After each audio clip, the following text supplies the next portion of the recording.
회사에 다닐 때 있었던 일이다. 진급을 하기 위해서 영어 말하기 시험을 봐야만 했다. 기존에 가지고 있던 등급보다 한 등급 더 올려야만 진급 대상이 되는 것이었다.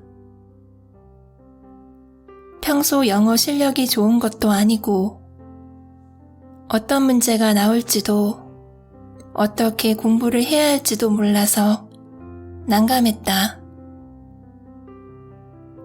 기출문제를 반복해서 외워야 하나? 그와 비슷한 문제가 나오지 않으면 어떻게 하지? 온갖 걱정 때문에 시작하기가 두려웠다. 회사 동기들은 거의 진급을 하고 후배들도 치고 올라오는 터라 마음이 급했다. 그런데 공부할 시간은 없고 시험 보기는 귀찮고 싫었다. 처음에는 공부를 하나도 안 하고 시험을 봤다. 시험을 하도 오랜만에 보는 터라 문제 유형을 다 잊어버렸기 때문에 첫 시험은 문제 유형을 파악하자는 목적으로 그냥 봤다. 결과는 예상한 대로 불합격이었다. 유형을 대충 파악했으니 문제집 하나를 정해서 공부를 조금 해봤다. 공부를 하면서 한 달에 한 번씩 두 번째, 세 번째, 네 번째 시험을 봐 나갔다. 그런데 공부를 했는데도 첫 번째 시험과 점수가 크게 차이가 나지 않았고 여전히 합격 점수는 멀게 느껴졌다. 이건 무슨 현상인지 공부를 하나 안 하나 차이가 없었다. 내 실력이 늘지 않고 있다는 생각이 들었다. 하기야 뭐 두세 달 공부해서 점수가 오를 것 같으면 누구나 다 쉽게 진급하겠지.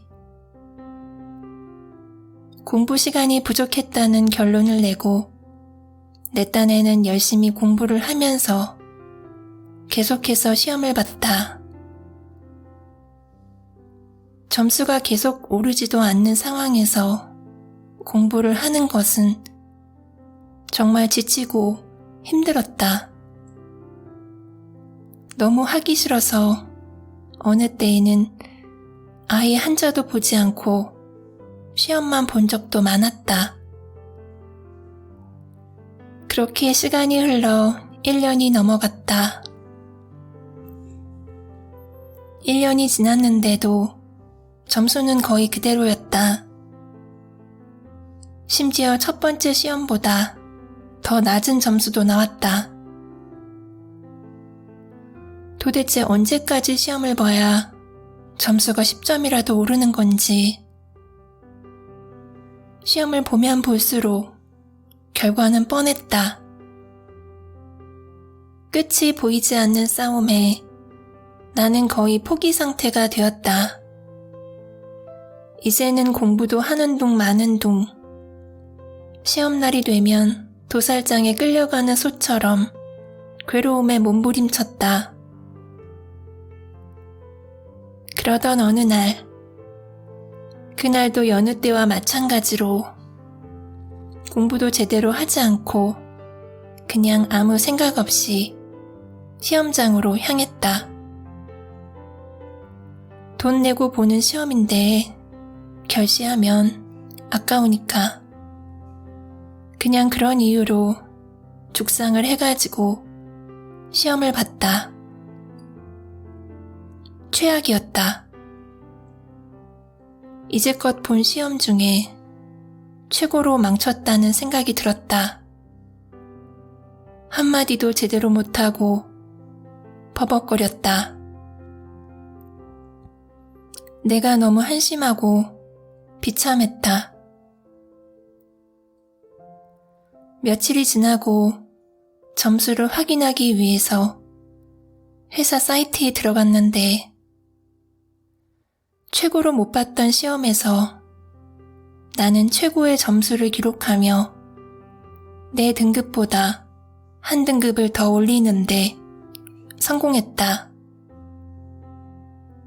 순간 기쁘다는 생각보다는 무언가 채점이 잘못되었을 거라는 생각밖에 안 들었다. 그렇지 않고서야 그렇게 못 봤는데 도저히 이 점수가 나올 수 없다고 생각했다. 채점자가 내가 계속 떨어지니까 불쌍해서 점수를 주었나? 하는 말도 안 되는 생각까지 들었다. 19번째 시험에서 나는 결국 합격을 했고 뒤이어 진급도 할 수 있었다. 내가 한 것은 죽이 되든 밥이 되든 계속 시험을 본 일밖에는 없었다. 남들이 들으면 회사 토익 시험에 합격한 것에 너무 큰 의미를 부여하는 것이 아니냐 할 수도 있겠다. 그렇지만 나에게는 이 하찮은 토익 시험이 인생에서 큰 전환점 중에 하나이다. 왜냐하면 나는 이제껏 무엇을 시도해서 끝을 본 적이 거의 없었기 때문이다. 이것저것 시작은 여러 차례 해보았지만 중간에 그만둔 것이 너무 많았다. 토익 시험도 마지막 시험에 떨어지면 그만 보려고 생각했었다. 더 이상 끝이 보이지 않는 지겨운 싸움을 버틸 힘이 없었기 때문이었다. 내가 도전할 용기도 버틸 힘도 다 써버렸다고 느꼈을 때 나는 원하는 것을 얻을 수 있었다. 어제 라라랜드라는 영화를 보았다.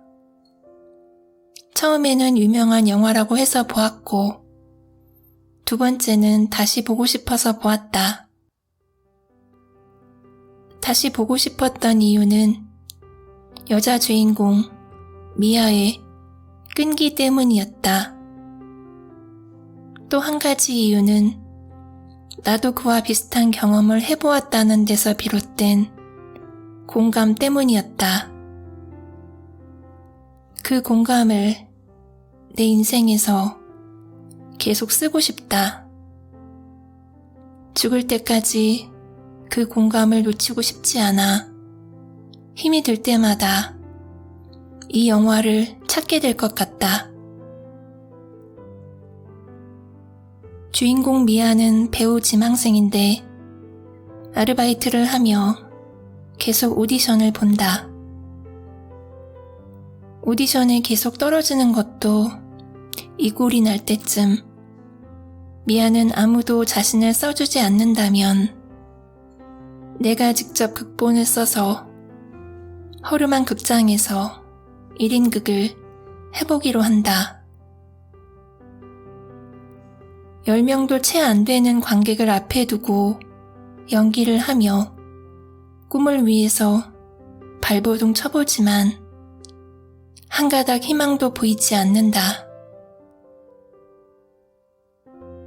더 이상 버틸 힘이 없다고 느낀 어느 날, 마지막 1인극을 마치고 모든 것을 포기하고 고향으로 돌아간 날,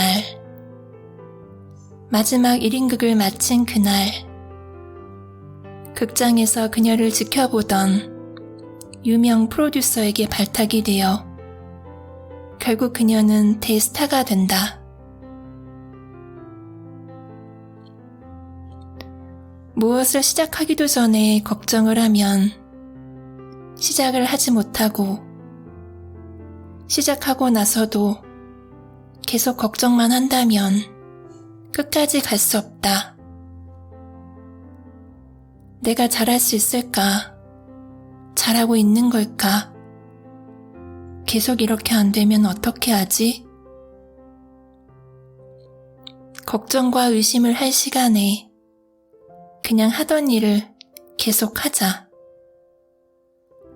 설사 잘못된 길로 들었어도 중간에 멈춰서 다시 되돌아가지 말고 그 자리에서 다른 길을 찾아 돌아서라도 가면 된다.